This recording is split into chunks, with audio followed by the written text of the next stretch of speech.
Hey. What's up? You could tell I'm back to work because this is the fifth movie in 2 days I've seen. So as the two teenage girls on the website, Yay! it was important for us to go see The Edge of 17. Just like when me and Brian reviewed the movie about women's health a couple weeks ago. Because that was voiceless, so... Well, you sent us all to see The Duff, so I mean that was. That's true. That's true. This You movie, guys had this Sarah movie with was you. much better than The Duff. Was it? This is a really good movie. It is a really good. It's The Duff was very much caricatures of people. Mm-hmm. Where This one's about this people. one's about real people. Like Yeah. it's like I can see all these people. Like they're of course archetypes, but they don't come across as hokey ever in this movie. No, this movie definitely takes its inspiration and takes its cues from the right kinds of movies like this. There's a lot of 16 Candles in here.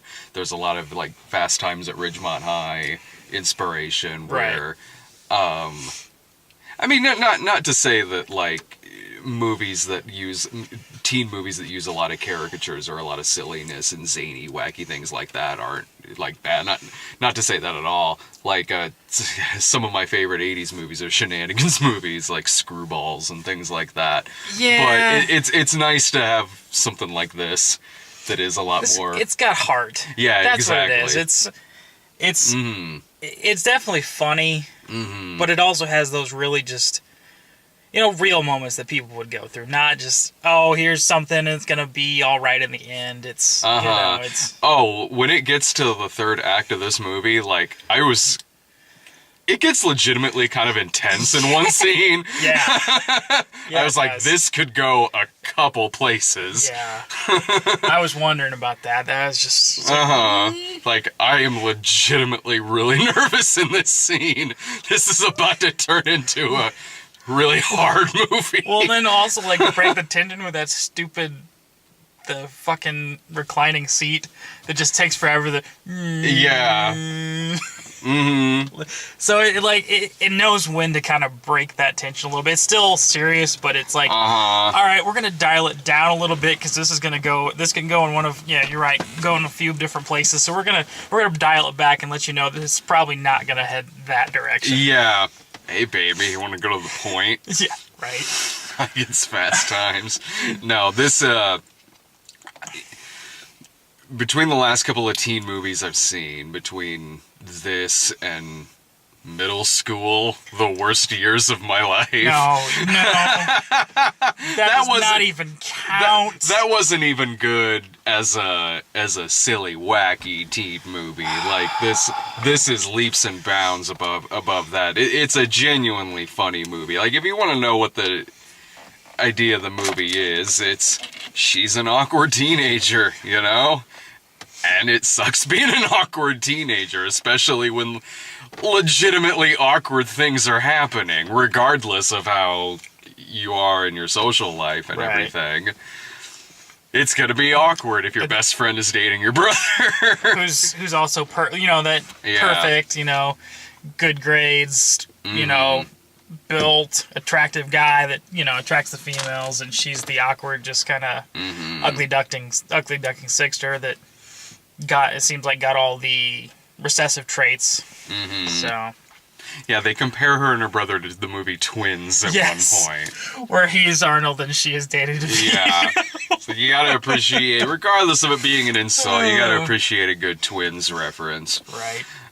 So really, it's just kind of about her dealing with shit, and regardless if, you see yourself in this character or not, regardless if you've literally gone through things the character goes through in this, like, everyone has that point of awkwardness in their life. So you can relate in some way, shape, or form, or at least get an idea where she's coming from and how she feels about these situations. And it helps having a character like Woody Harrelson in there too, who's fantastic in the film. Like in the mentoring role, yeah.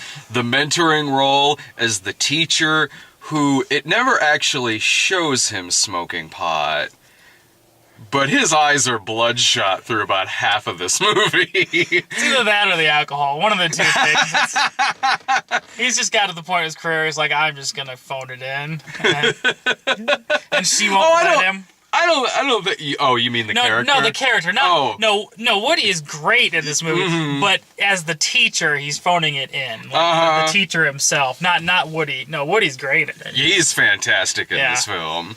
I could see this getting some recognition in terms of acting. Honestly, probably maybe even screenplay. It's a weak year for movies, so I wouldn't be surprised if this ends up with some nominations on some of their award lists. Yeah. Yeah, Haley Steinfeld, I could certainly see. She's fit great in this movie. She's got some tearful monologues in this film, and it's hard not to feel something for this character. Like you could watch a lot of scenes and think like, okay, well here's someone who's just sort of a wet blanket in some situations, but when she's got like these monologues that are really tearful and earnest, you really do kind of see where she's coming from in a lot of this, and largely it helps too. Her performance is really that good in this film. Oh yeah, she's like, it seems like everything I see in her, she's in. Mm-hmm. It doesn't matter what she does. She's always giving the best that she can. Mm-hmm. And I really think that she's going to end up being one of the next really big stars, especially as she gets older and starts getting those heavier, meatier roles. Yeah. She can easily, I mean, because she did True Grit. I mean, that was her first real role. And I mean, that wasn't something that was just light fare. I mean, she was up against two very big heavyweights of acting. Mm-hmm. Well, there's Bridges and then Matt Damon. No, Matt's a great guy. But to be cast alongside of those two and to hold your own in a role like that is an impressive feat for someone who was a teenager at the time. Mm-hmm. You know, and it seems like she continues to carry that on and just keeps adding these impressive roles to her resume, and it's going to turn out well for her down the road. She easily carries this film. Well, yeah. She's in, if not every scene in the movie, she's in about 90% of the film. Yeah. If I have any disappointments about the film, it's I did not hear Stevie Nicks anywhere on the soundtrack. What the hell? Unless it's played somewhere in the ending credits. It probably is. As they're walking out. They kiss from a rose dit. It's in the last 20 seconds of the ending. I haven't been this disappointed since Take Me Home Tonight wasn't on the soundtrack of Take Me Home Tonight. What? Right? Wasn't it in the trailer? It's in the trailer. Then what? You named the movie after that. Yeah, that seems kind of... What the fuck? If there was a time where a particular song was built for a movie, to be included. Unless I'm wrong, I don't remember that song actually being in the movie. I'm gonna look up Edge of 17 soundtrack while we're talking and see just to see if Stevie Nicks is anywhere. It'll probably be listed last at the end. Like you're right, it'll be in the credits or something. Be like, oh, here you go. Here's your fan service. But again, that is a woman talk. Well, I guess it would still work. But he was on the Edge of 17, wasn't it? I mean, it was... You might as well. It's the name of the movie. You can shoehorn it in, They had a little nod to 16 Candles in there, since True by Spandau Ballet was on the soundtrack. That's a really good soundtrack. It is. Like a good combination, just older stuff with the newer indie stuff. Yeah, it was really good. This movie's made by someone who, one, probably has lived some of the experiences in this film, and also grew up on some 80s teen movies like the John Hughes flicks. You could tell that by watching it. Not on the soundtrack. See? So there what the fuck? What the fuck? And also like a lot of, well, not just 80s teen movies, kind of teen movies in general, honestly. A lot of the actors do look like they're about 25. Because a majority of them are. Like Haley Steinfeld's almost, is she 20 now? I don't know. I mean, she passes as a teenager in the movie. She does, yeah. More so than, as good as the performances are in the movie, like, more so than her brother.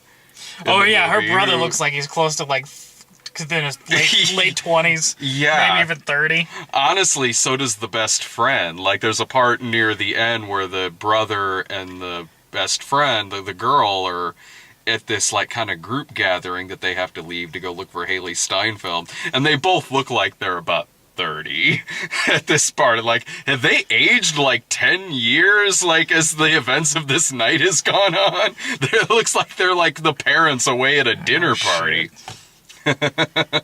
Yes, Haley Steinfeld is the youngest. She's 19. Oh, okay. And her friend is 21, and her brother is 24. Yeah. So it's, What about the Chinese kid? Erwin. He looked like he was also about in his mid-20s. Erwin is 31. Are you serious? Yes. 31. Played a 17-year-old, yep. He looks 31. He does look 31. Oh, shit. A very, very awkward 31-year-old, but yeah. He's really good in the movie. Oh, he is. Like, he's just... I'm like, these people aren't teenagers, man. I mean, you gotta Haley Steinfeld is, but the rest of you know. Yeah. Oh, yeah. That's just one of those things. Like, I can't. Pretty much any teen movie does that. It's really kind of hard to fault one over the other. Yeah, no, not especially when it's as good as it was. Yeah, you know? Exactly. Especially when it's as good as it was. It's like, you know what? That's not a, you know. Mm-hmm. You can handle that. See, we could play teenagers in a movie at some point. I could still cast us all in that class of '86 script that I wrote. I'll shave and dye my hair. That's what I'll do. Give me a piece. I can do it. I can be 18 again. Oh shit. Sure, why not? I still dress like I'm 18. Don't we all now? Right. Now, I highly recommend the movie. Between the two movies that I saw tonight, Fantastic Beasts and this, I enjoyed this one more. And I liked Fantastic Beasts just fine, but I had a much better time at this film. Yeah. I can definitely see this being one of those movies that, in hindsight, ends up being like a Breakfast Club or a Clueless, where it was kind of a defining film of that era. Like, not just in how good it was, but also kind of a time capsule of that, you know? Like how Clueless was definitely 90s and Breakfast Club was 80s. Mm-hmm. You know, I can definitely see this being, you know, a time capsule looking back on that, but like, oh yeah, that is exactly how that was like for high schoolers back. You mean this over High School Musical 3? Yeah. Just the third one. That was the only theatrical. I mean, I love me some Efron, but a perfect time capsule of the 2010s. Yes. Dirty Grandpa. Oh Jesus! Fuck me till your heart starts beating. That's some fucking movie. That's truly a new classic. But yeah, no, I mean, this one is definitely, it's well written. Yeah. Without being hokey. Yeah. I don't know how old, because the director also wrote it. Right. And I don't know how old she is. Like, it seems like this is the kind of movie that's written from experience. Yeah, like most definitely. It just seems like that kind of movie. And because of all of the recognition and award recognition, too, that a movie like Juno got, I can picture the same thing happening with this. And Juno was a movie I liked just fine. I think this is a better movie. This movie, it just feels a little more natural. The snarkiness is not, you know, like everyone in Juno talks with just that perfect edge of sarcasm. Yeah. Like, without fail. Mm-hmm. There's always a witty comeback every time. They're always quick on the ball. This one isn't like that. No. Juno, and as much as I thought Juno was a funny movie, like, it was a very... What's the way to put it? It's a very scripty movie. Very structured. Like, it's a structured film. Yeah. You can kind of feel the words on paper as they're being spoken. It's like, this is kind of clever dialogue for the sake of being clever dialogue, and some of it worked and some of it didn't, but this one just feels like a much more natural film. Right. And you had high as shit Woody Harrelson playing laid back teacher, so you gotta love that. I say this is worth checking out in theaters. I would definitely agree with that. Yeah, I mean, I would right now put this right up there with some of the best movies I've seen this year. Yeah. I mean, if this isn't in my top 10, then it's by far an honorable mention. Right. I'd have to look at everything that I've really seen this year. Especially with some of the shit that I've seen. This is well, yeah. A best of list is a lot easier to put together than a worst of list because there's a lot in terms of what could considerably go on a 10 worst list. Ratchet and Clank #1. No. Yeah. I've seen so many bad movies this year. I don't even know if Ratchet and Clank will be on my bottom 10. Probably not. Like it's such a weak year, really, for movies. It's like I was discussing this with Adam the other day about how, like, he's a big Oscar buff, and he's talking about. He's like, I don't know. He's like, I can't pick out anything that I can say is definite rise above the pack. It's definitely, there's a lot of those type Oscar-worthy movies that are lumped in together, but I agree. I can't really think of too many that are head and shoulders above the rest to where they'd be like, that's a definite Oscar winner. Off the top of my head, yeah, I mean, of course, we're just in November right now. I mean, that stuff's gonna be. I've seen a lot of trailers lately for stuff coming out in December. But this time, we already had Mad Max. Yeah. And then Spotlight. I mean, those two really, at least to me, were really above. I mean, The Revenant came in late. Yeah, it did. But I don't think it was ever to the quality that I thought that like Spotlight and Mad Max were. Off the top of my head, I say that one that's out now and has been out that I think pretty easily is up there in that regard would be Arrival. Okay. But that's just off the top of my head. But I mean, that'd be more like, can you see it being like, okay, there's your best. You know what I mean? It's not so much that there's plenty that are nominees. I haven't seen any that have been like, oh yeah, this has definitely got to be right at the top. You know, there's just a whole bunch of movies just lumped in together. Like, oh yeah, these are really good films. But there hasn't really been any big distinction this year. There has for me personally, in terms of my own, what'll go on my own list. Right. But yeah, like it really seems like all of the stuff that I can think of where it's like, well, okay, they're certainly getting that in for award recognition is stuff that's coming out in like mid-December. Even stuff that like looks like it's just sort of like a cynical push for Oscars, like Collateral, the Will Smith Collateral Beauty. Collateral Beauty, yeah. Which I'm just like, fuck me, really? That movie it's like the reverse 7 pounds. Yeah, like that movie could go a couple different directions. It could turn out perfectly fine, or it could be the year's extremely loud and incredibly close. Oh holy shit. I forgot about that damn movie. Now that DiCaprio has finally won his Oscar, now it's every year around this time we're going to get like a Will Smith movie where it's like he's trying really hard, like between Collateral Beauty and last year with Concussion. He wants that Oscar bad. They should have given to him for fucking Ali so we didn't have to deal with this shit. Because now he's going to put out a lot of shit. We're like, well, it was good, but no. Whereas Ali is like, he was pretty fucking good in Ali. So he is a good actor. He is really good. And it's like, I want you to get that one that lands, man. Like, I want you to, like, yeah, you're a really good actor. Like, I could see, charismatic as all fuck. Like, Jesus. Like, the man can still carry a fucking movie. But, oh, yeah, no doubt. But, like, yeah, I think about every December we're gonna see a Will Smith Oscar push movie. Yay. And Sing hasn't come out yet either. Really? I didn't even know that movie was coming out with all the fucking shit in the fucking theater. Oh my god.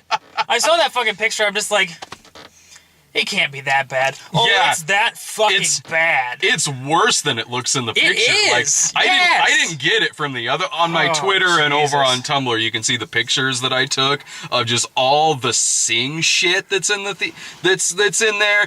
It's worse than I even hinted at on there, and it was bad in those pictures. But you didn't see it from the other way around, where it's all over the doors and everything. And you literally cannot walk 2 feet without walking Sing. into some sort of signage for Sing. It's the most ridiculous thing I've ever seen in my life. I like the Photoshop thing that the guy did. I retweeted it where it was. He said something like, "I don't know, man. It seems like there could have been a lot more Sing stuff in there," and he photoshopped it to where it was just like about 5 times as much. All over it. He made plastered. He even plastered it on the back of someone's shirt. That was good. That was good. Nice. That's close. That's about how it is. I mean, they're just dumping a lot of money into the advertiser for that film, so I hope they think they have just a surefire hit. I mean, it probably will be. I mean, they've been pretty good with their movies as of late, but man, if that thing falls, it's gonna fall hard. If it falls, I hope they fucking learn a lesson. Oh, that'd be nice. They probably won't though. It's a it'll movie bomb, and studio. they'll want to advertise their next movie more. Right. Yeah, that's not the lesson you should be learning. Clearly, we didn't have enough Oh, signage. clearly. Just, obviously, like Clearly, we need to turn all these theaters into Sing rooms. let's have a giant blimp hovering the theater that just says "Sing" on Oh, it, Jesus. raining koalas No. down on the movie theater. And pigs. Fuck. Yeah, Koalas exactly. and pigs. Just- Any final thoughts? Aside from go see it, I mean, it's well acted. It's well written. It definitely seems like it's coming from a heartfelt place. It doesn't ever really get hokey. No, honestly. There's a lot of stuff like with this subject matter with teens and whatnot that get really hokey. This never really becomes in danger of that because of the more serious elements. You know, and you could just you start to feel like this could be someone you know, or someone that you've met that's experienced something like this. Yeah, I knew people like this in high school. I feel like this is a girl I would have dated in high school. It really is. It really is. Just that snarky kind of, but then inside, you know, got that. She wants to be something different, but doesn't know how because of how life has treated her up to this point. I mean, I think that a lot of people can relate to that. Yeah. So, I mean, it's definitely relatable on more than just, oh, this girl's a nerd and awkward. You know, there's a bunch of different, you know, there's parent relationships, best friend relationships, sibling rivalry relationships. There's so many. Losing a parent. There's just so much that's working in this on so many levels that if you go see it, there's probably going to be something that you're going to relate to in at least a small way. Yeah. And if not, I mean, then you get to watch this well-acted, well-written movie and just be like, feel for these characters. Oh, totally. So. Yeah, it doesn't throw in like middle school did, that Shyamalan twist halfway through the fucking movie. What? Oh, dude, I'll tell you about Good that. God. I'll tell you about that in a second. Yeah, that movie turns into like what started out as something like, I don't know, Big Fat Liar meets Ferris Bueller. Somewhere in the middle turns into like Charlie St. Cloud, as done by M. Night Shyamalan. Like that movie. Why? I have no idea. I'll say this: it got me. The twist got me. You're But like, why oh, would I shit. expect that? Right. Good God. Say it. Adios.